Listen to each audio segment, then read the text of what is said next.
Hello everyone, welcome to our presentation. Today we're going to explore quotes of our great leaders. We'll be looking at pages 188 and 189 in the student's book. Our focus is on Mega Goal 1.2, Unit 12, titled What They Said, and it's all about reading. I'm excited to take you through some inspiring words from influential leaders. So let's get started and discover what they have to teach us. So in this slide, we're asking the question, what does quote mean? It's a really important concept to understand because quotes are everywhere, whether in articles, speeches, or even in everyday conversations. Basically, a quote is a way of taking someone's exact words and using them to support or illustrate a point. But it's not just about copying words. It's about capturing the original meaning and context accurately. When we quote someone, we're also showing respect for their ideas and giving credit where it's due. In the bigger picture, understanding what a quote is helps us communicate more effectively, especially when we want to emphasize a particular perspective or lend credibility to our arguments. So, recognizing the purpose and proper use of quotes is a key part of mastering clear and ethical communication. Let's take a closer look at this slide. As you can see, it features a picture of King Salman, a prominent leader. The numbers listed from 13 down to 1 might seem a bit confusing at first, but they actually serve to guide us through the content or perhaps represent different points or topics related to him. Now moving on to the questions on the slide. First, what does the picture show? Clearly, it depicts King Salman, emphasizing his significance in the context of our lesson. Second, how many quotes are there? If you look carefully, you'll notice there are several quotes scattered around the slide, each likely reflecting important statements or messages associated with him. And finally, what is the title of the lesson? While it isn't explicitly written here, given the focus on King Salman and the quotes, we can infer that the lesson is about leadership, influence, or perhaps his role and impact. This slide is designed to encourage us to think about the visual and textual clues, connecting them to the broader theme of leadership and the importance of understanding influential figures. Today, I want to talk about a powerful quote, leading Saudi Arabia to be the best nation. But what does this really mean? It's about setting a bold vision for the country's future, striving for excellence in every aspect, whether that's economic development, social progress, or innovation. This quote encapsulates the idea of leadership and ambition, to not just grow, but to lead and excel on the global stage. It reflects a commitment to continuous improvement and a belief in the potential of Saudi Arabia to become a model nation. In the context of our overall theme, it highlights the importance of visionary leadership and strategic planning in transforming aspirations into reality. So it's about inspiring everyone involved, government, businesses, and citizens, to work together toward this ambitious goal. No, it changes a lot. You see, technology and how we use computer memory are constantly evolving. So, asking if it's enough now is a tricky question, because what's sufficient today might not be tomorrow. And that's really the core idea here. Things are always shifting. This quote we're looking at, it changes a lot. It highlights that rapid change. It reminds us to stay adaptable and keep up with new developments. Now you might wonder, what was this quote about? It's about the dynamic nature of computer memory and how critical it is to understanding the bigger picture of technology's evolution. And as we progress through this presentation, remember, staying aware of these changes helps us make better decisions and innovations. So, what did Robert Frost really mean with this quote? Well, it highlights an interesting aspect of human communication. On one side, we have about half of the people in the world who struggle to express what they truly want to say. They have ideas, feelings, or thoughts, but somehow, they find it difficult to put them into words. It's like there's a barrier preventing their inner voice from being heard clearly. And then, on the other side, there's the other half, people who talk a lot, but often what they say doesn't really mean much. They might be filling the silence or trying to be heard, but their words end up being empty or full of nonsense. This contrast is quite revealing. It shows that communication isn't just about talking or speaking loudly. It's about the meaningful connection between our inner thoughts and what we actually express. It ties into the overall theme of understanding the importance of authentic and effective communication, which is key to connecting with others on a deeper level. So, when she talks about vision here, what does she really mean? Well, in this context, vision isn't just about seeing clearly or having a future goal in mind. It's more about a deep, insightful understanding of where we're headed and why that direction matters. It's about having that clarity that guides our decisions and sparks creativity. Think of it as a mental picture or a compelling idea of what could be, which inspires us to innovate and push boundaries. This kind of vision is crucial because it shapes our purpose and aligns our efforts, helping us connect our daily tasks to a bigger, meaningful picture. So, when she mentions vision, she's emphasizing the importance of having that insightful, purposeful perspective that drives growth and understanding in everything we do. So what did Mark Twain really mean here? Well, he's highlighting that schooling is definitely important. It provides us with a solid foundation of knowledge and skills. But at the same time, we shouldn't rely solely on school to learn everything.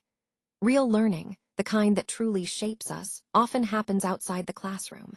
It comes from our real-life experiences, things we encounter day to day, challenges we face, and lessons we learn on our own. And the key point is that this kind of learning is never really finished. It's a continuous, lifelong process. So, in the bigger picture of education and personal growth, both formal schooling and life experiences are crucial. They work together to help us grow into well-rounded individuals. So, what did Benjamin really mean by this idea? Well, he was talking about being satisfied and pleased with your current situation. It's not about always chasing more or feeling unhappy with what you have, but rather finding peace and contentment with where you are right now. When we talk about content, it's about a state of mind where you accept things as they are, even if they're not perfect. And let's be honest, no one is perfect. We all have flaws and imperfections, and that's okay. The key here is understanding that contentment doesn't mean you stop striving or growing. It simply means you're okay with your current reality while still aiming for improvement. This idea connects to the overall theme that happiness isn't about perfection or having everything, but about appreciating what we have and being at peace with ourselves. So, who was Charles de Gaulle? Well, he was a key figure in French history, serving as the president of France from 1959 to 1969. During this decade, he played a crucial role in shaping modern France, strengthening its independence and international standing. His leadership came at a pivotal time, helping France recover from the turmoil of World War II and establishing a new political and military direction. Understanding his contributions helps us see how individual leaders can influence a nation's course, especially during critical periods of change. So, what is an archaeologist? Essentially, an archaeologist is someone who studies ancient societies. But how do they do that? Well, they focus on examining the remains left behind by these old civilizations. This can include old buildings, which tell us about their architecture and daily life. It also involves studying graves, which can reveal information about their customs, beliefs, and social structures. By analyzing these remnants, archaeologists piece together the stories of our ancestors and understand how they lived. This is a fascinating way to connect with history and see the human story unfold through material evidence. So, in short, archaeologists are detectives of the past, uncovering clues from the ruins that have survived through time. When we look at the term Weissman, it's interesting to note that it can sometimes be misunderstood. On one hand, it refers to a man of unusual learning, judgment, or insight. These are individuals who possess a deep understanding and wisdom that set them apart from others. They are often seen as guides or sources of knowledge because of their ability to see beyond the surface.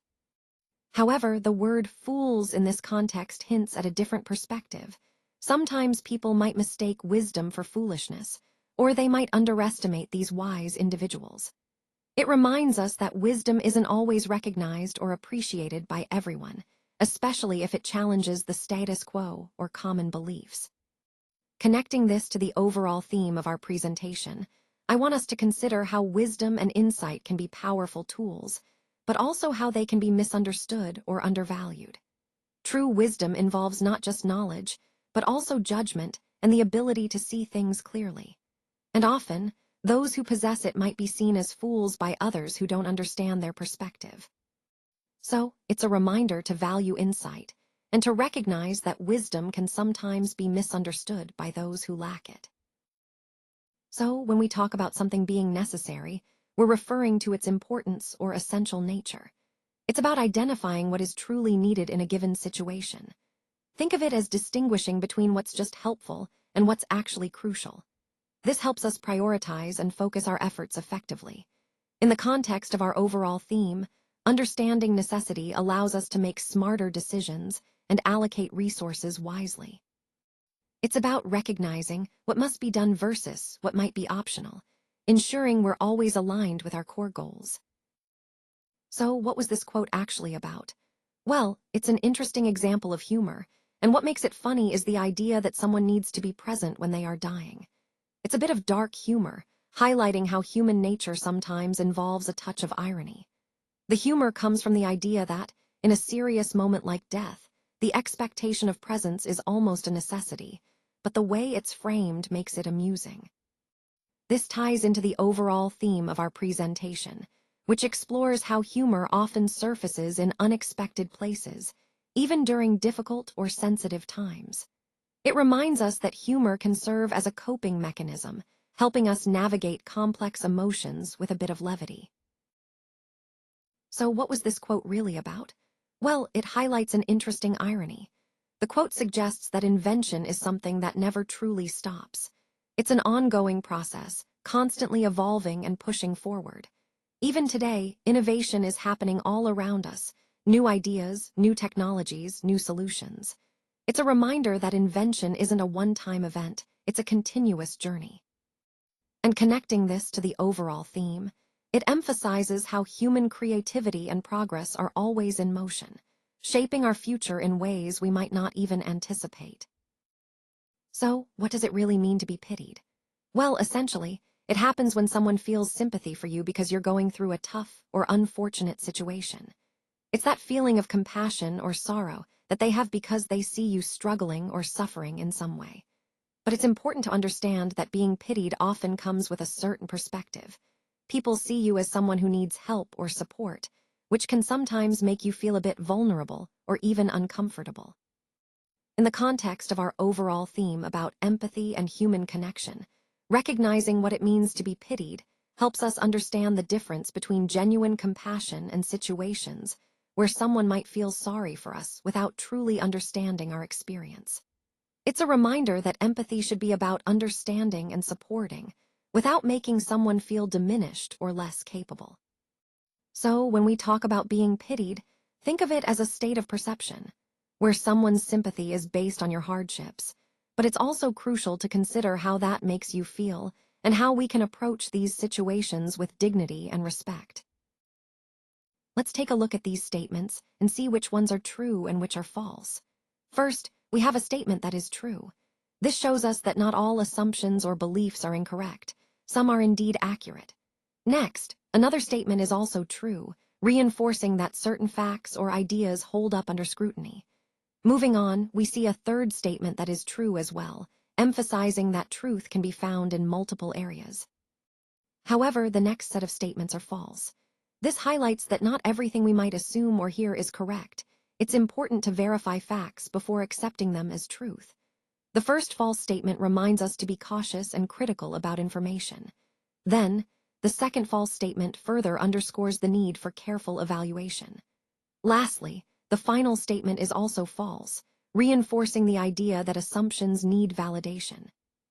Overall, this slide underscores the importance of critical thinking and fact-checking, especially in the context of our broader theme about making informed decisions and understanding the truth. Recognizing what is true and what is false helps us build a more accurate perspective and avoid misconceptions. So let's look at some notable quotes and what they tell us about human nature and progress.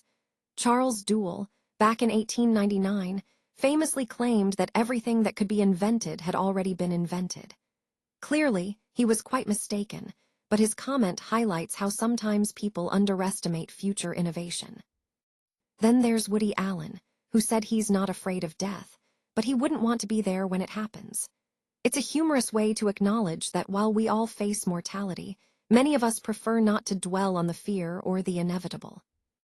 Moving to ancient philosophy, Plato once remarked that fools talk just to fill the silence, even if what they say is worthless. This reminds us that not all speech has value, and sometimes silence can be more meaningful. And finally, Emerson encouraged us to make ourselves necessary to others. This is a powerful idea about building relationships and adding real value, something that's crucial whether we're innovating, communicating, or leading. All these quotes connect to our overall theme of continuous growth and meaningful contribution. They remind us to stay curious, to value our words and actions, and to strive to be indispensable in our endeavors.